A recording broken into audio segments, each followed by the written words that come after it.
Welcome to Collectible Online Classes. So in this section of the current affairs, we are going to discuss about the early childhood education. So let's get into the analysis. So first of all, analyze why this topic of early childhood education is relevant with respect to the current affairs.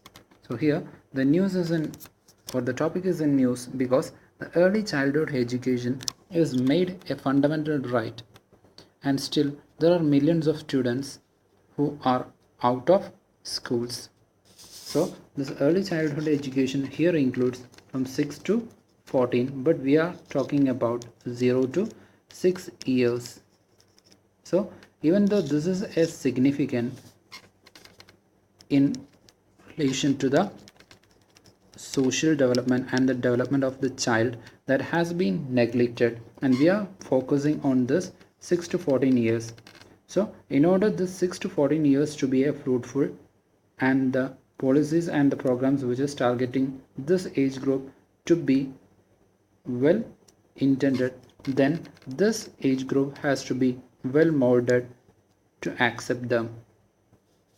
So this topic comes under GS2 paper, that is issues relating to development and management of the social sector services relating to health, education, human resource, and the issues relating to poverty and hunger. So let's get into the detailed analysis.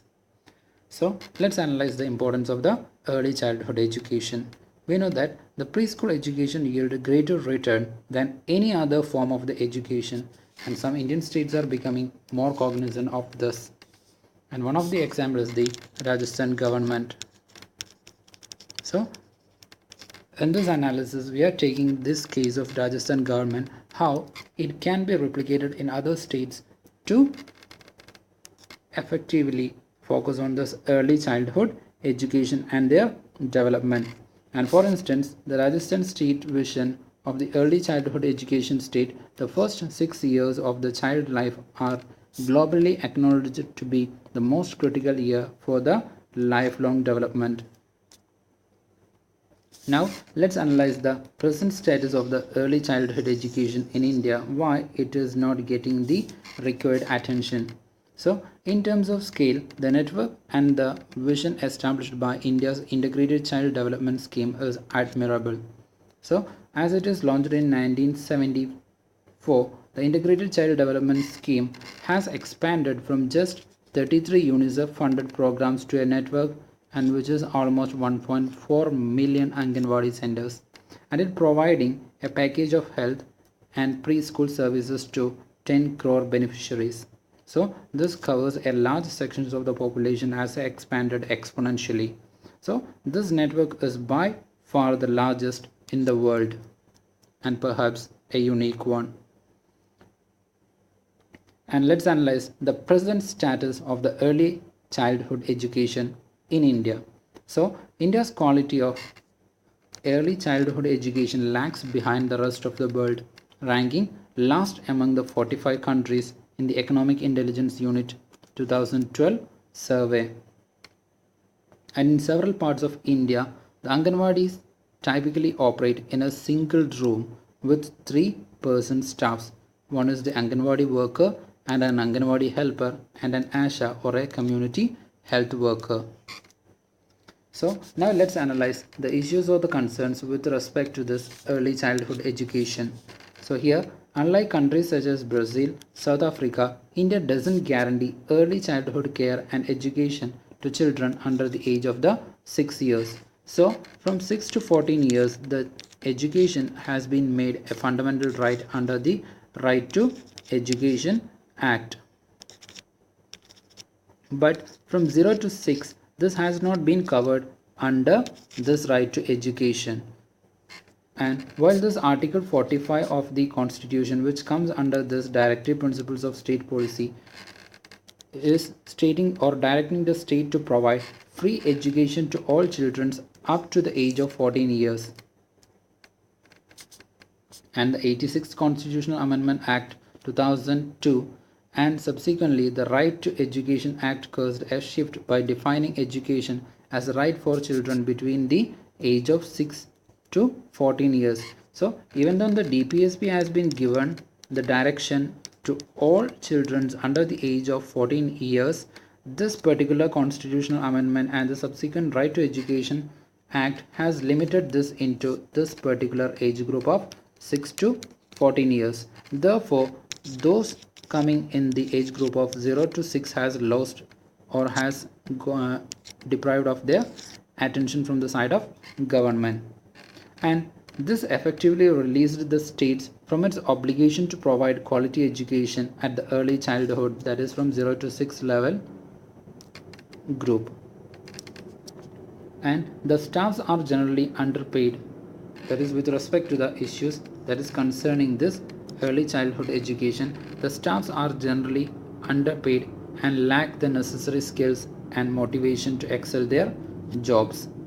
The supervision is also severely limited because of staffing vacancies, with a 30% vacancy rate for supervisors and 60% vacancy rate for the project officers. So we have discussed the issues and concerns. So why India has lost the attention to this 0 to 6 year age group, and now we are coming to the institutional and the infrastructural adequacies. So here the first one is the staff or the working force, and the second is the supervision. And further, in terms of infrastructure, while the Integrated Child Development Mission calls for Anganwadis to be at least 600 square feet, and it should include a kitchen, storeroom and an outdoor play area, then the Integrated Child Development Scheme only provides 750 rupees per month for rent in rural areas and 3000 rupees per month in urban areas, which is inadequate, and many Anganwadi centers do not even receive this full amount. And the lack of quality of service delivery, especially with respect to the early childhood care and the education, is also further deteriorating the quality or the focus on the early childhood development. Now let's discuss about the way forward and what we can learn from the model introduced by Rajasthan government. So as India seeks to develop a full potential of its network of Anganwadis to improve the quality of early childhood education, Rajasthan's recent experience of the integrating Anganwadis with school system is illustrating a workable model, and the other states can also replicate this model in order to bring the early and to integrate this early education system with the formal education system, which can further make their transfer or transition more easy.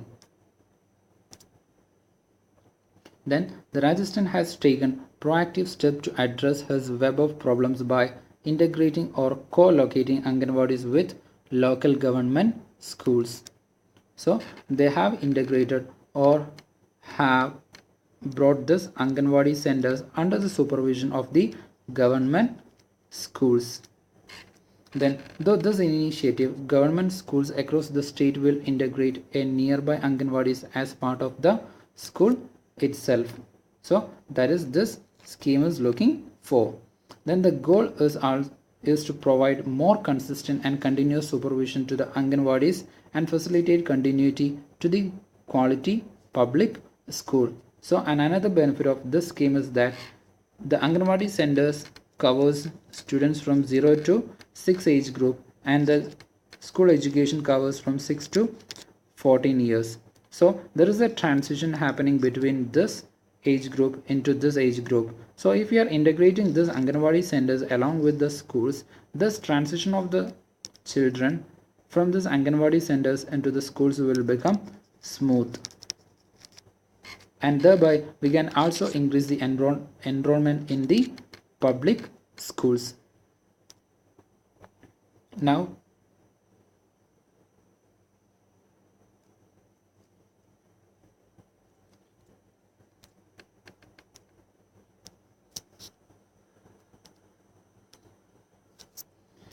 there are over 18,000 Anganwadis, and a quarter of all Anganwadis in Rajasthan have already been shifted onto the campus of the government schools.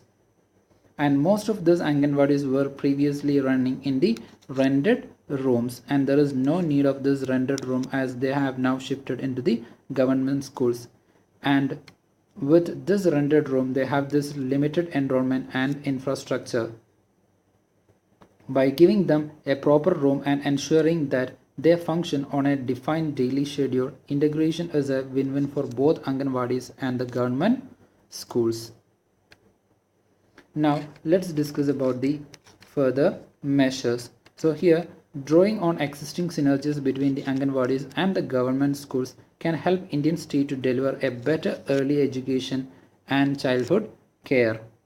So it is crucial to note that for the integration to work, the schools must have the ability to support and nurture the Anganwadis. So the role of the schools in this scheme or this program is, one is the supervision and is providing the required infrastructure and room facilities. So this is a win-win situation for both Anganwadi centers and the schools. So the schools, if the schools is having this two things, then the integration of the Anganwadis with schools will be a win-win situation. So with this, the impact of this intervention is visible in the shift in enrollment from the private to the public schools over the past 2 years, and also an improvement in the learning outcomes. So the article states about the two outcomes. The first one is the shift from the private to the public schools, and the second, the learning outcomes has also increased. So here, as at the early stages the children are now integrated to the public schools, there will be a transition from that age group into these public schools. So thereby the importance of the public education system will get deepened, and further the learning outcomes can be improved. So with this we came to the conclusion, and for the detailed current affairs note you can visit our website and you can register with the buddy scheme, and further you will get the notes from the Telegram link or to the Telegram group. For this you can join to this Telegram channel, and this video analysis will be available in the YouTube channel and also in the website, and the notes for this video classes will be shared in the Telegram channel and also in the website. So all this you will be getting in this website if you are registering to the buddy scheme, and the scheme is free.